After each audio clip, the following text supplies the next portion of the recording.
আসসালামু আলাইকুম। শিক্ষা একাডেমিতে তোমাদের সবাইকে স্বাগতম। প্রিয় পঞ্চম শ্রেণীর শিক্ষার্থীরা, আমি তোমাদেরকে এই ভিডিওতে তোমাদের বিজ্ঞান বই থেকে প্রথম অধ্যায় জীবের আবাসস্থল এ অধ্যায়টির অনুশীলনীর যেই কাজগুলো আছে এই কাজগুলোকে তোমরা কিভাবে সমাধান করতে পারো তা তোমাদেরকে দেখিয়ে দিব। আমি তোমাদেরকে এর আগের ভিডিওটিতে তোমাদের এই প্রথম অধ্যায় জীবের আবাসস্থল এ অধ্যায়টির যতগুলো লেখা আছে এই লেখাগুলোতে তোমাদেরকে কি বলা হয়েছে তা তোমাদেরকে বুঝিয়ে দিয়েছিলাম। তোমরা যদি ওই ভিডিওটি না দেখে থাকো তাহলে আমাদের চ্যানেল থেকে ভিডিওটিকে দেখে নিতে পারো। চলো এখন আমি তোমাদেরকে দেখিয়ে দিচ্ছি তোমাদের এই প্রথম অধ্যায় জীবের আবাসস্থল এ অধ্যায়টির অনুশীলনী যে কাজগুলো দেওয়া হয়েছে এই কাজগুলোকে তোমরা কিভাবে সমাধান করতে পারো। আমাদেরকে এখানে প্রথমেই অনুশীলনী কাজে সঠিক উত্তরের টিক চিহ্ন দিতে বলা হয়েছে। আমরা দেখতে পাচ্ছি আমাদেরকে প্রশ্নে বলা হচ্ছে জলজ উদ্ভিদের অনন্য বৈশিষ্ট্য কোনটি। এখানে তোমাদেরকে 4টা অপশন দেওয়া হয়েছে। প্রথমটা হচ্ছে পাতা পুরু, বায়ুকুঠুরি, ফুল নাকি কাঁটাযুক্ত। কোনটা হবে? জলজ উদ্ভিদের বৈশিষ্ট্য কোনটা? তাহলে আমরা জলজ উদ্ভিদের যেই অনন্য বৈশিষ্ট্যটা দেখতে পাই ওই বৈশিষ্ট্যটা হচ্ছে বায়ুকুঠুরি থাকে। এই বায়ুকুঠুরি থাকার কারণেই জলজ উদ্ভিদ পানিতে ভেসে থাকতে পারে। এরপরে খ নম্বরের প্রশ্নে বলা হয়েছে মাংসাশী প্রাণীর প্রধান বৈশিষ্ট্য কোনটি। মাংসাশী যে প্রাণী আছে ওই প্রাণীগুলোর প্রধান বৈশিষ্ট্য কি? মাংসাশী প্রাণী বলতে তোমাদেরকে এখানে বোঝানো হচ্ছে যেই প্রাণীগুলো অন্য প্রাণীর মাংস খায়। তাহলে এই মাংসাশী প্রাণীর প্রধান বৈশিষ্ট্য আমাদেরকে এখানে দেওয়া হয়েছে দ্রুতগতি, বড় আকৃতি, তীক্ষ্ণ দাঁত নাকি চর্বির স্তর।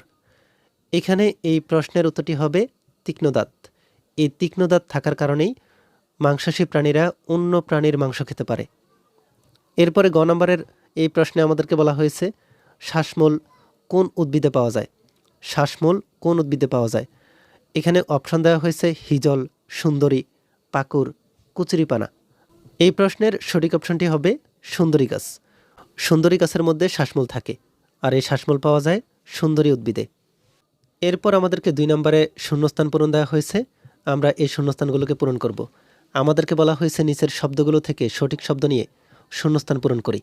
আমাদেরকে যেই শব্দগুলো দেওয়া হয়েছে এই শব্দগুলোর মধ্যে বায়ুথলি, চর্বিস্তর, ফার্ন, বায়ুকুঠুরি, মাছ এই শব্দগুলো দেওয়া হয়েছে। এই শব্দগুলোর মাধ্যমে আমাদেরকে এই ক থেকে গ পর্যন্ত এই 3টা প্রশ্নের যে শূন্যস্থান দেওয়া হয়েছে এই শূন্যস্থান পূরণ করতে হবে। তাহলে আমাদেরকে প্রথম প্রশ্নে বলা হয়েছে জলজ উদ্ভিদকে পানিতে ভেসে থাকতে সাহায্য করে কে। জলজ উদ্ভিদকে পানিতে ভেসে থাকতে সাহায্য করে কে?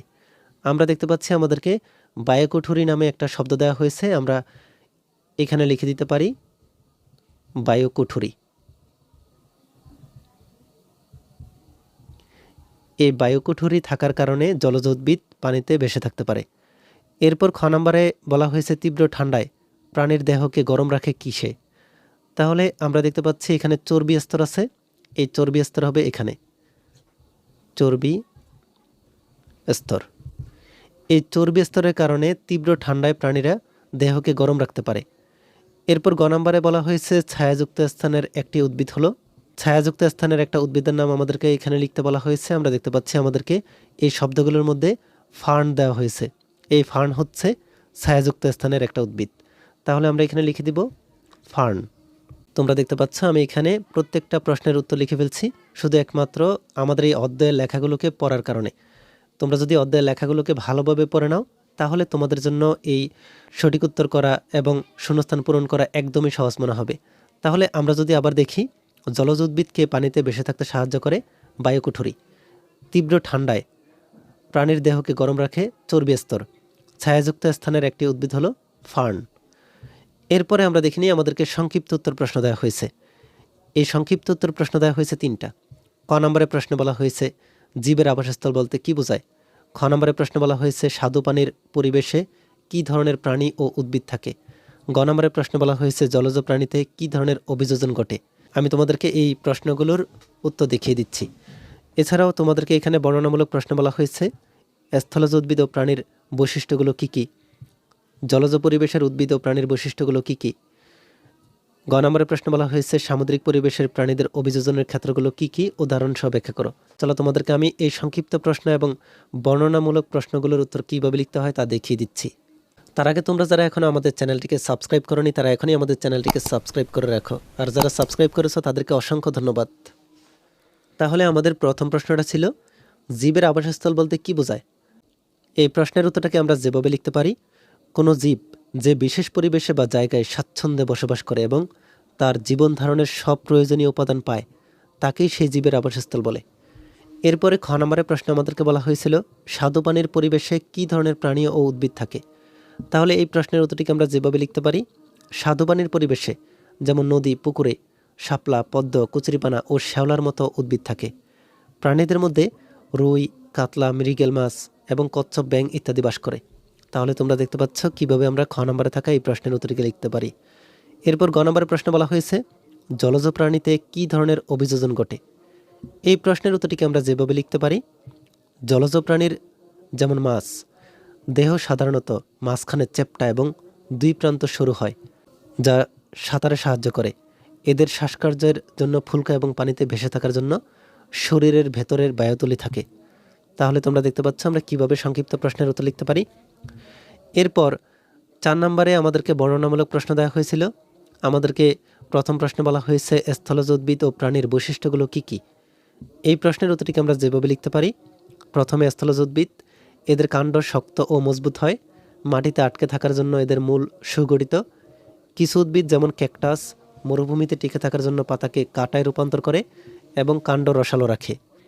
আর স্থলজ প্রাণীতে আমরা দেখতে পাই এদের চলাচলের জন্য সাধারণত পা থাকে, শ্বাসকার্যের জন্য এদের ফুসফুস থাকে। বনের প্রাণীদের নখ ও দাঁত ধারালো হয়। আবার মরুভূমির প্রাণীরা যেমন উট শরীরের পানি জমিয়ে রাখতে পারে। এরপর খ নম্বরের প্রশ্নটিকে আমরা দেখতে পাই। খ নম্বরের প্রশ্নে আমাদেরকে বলা হয়েছে জলজ পরিবেশের উদ্ভিদ ও প্রাণীর বৈশিষ্ট্যগুলো উল্লেখ করো।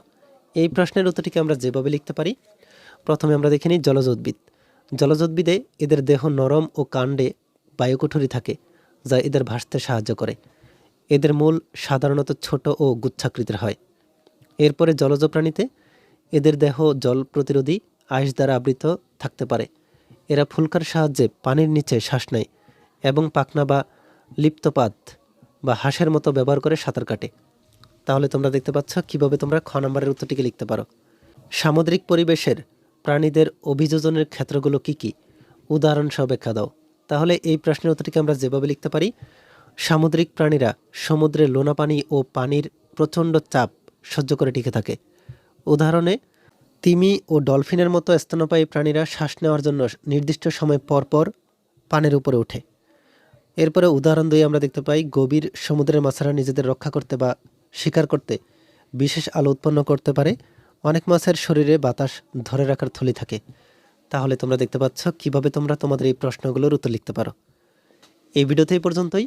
পরবর্তী ভিডিওতে আমি তোমাদেরকে পরবর্তী অধ্যায়ের যেই কাজগুলো আছে ওই কাজগুলোকে তোমরা কিভাবে সমাধান করতে পারো তা তোমাদেরকে দেখিয়ে দিব। এই ভিডিওটি তোমাদের কাছে ভালো লেগে থাকলে ভিডিওটিতে লাইক ও শেয়ার করে দিতে পারো। আর পরবর্তী সকল ভিডিওগুলো পাওয়ার জন্য আমাদের এই চ্যানেলটিকে এখনই সাবস্ক্রাইব করে রাখো।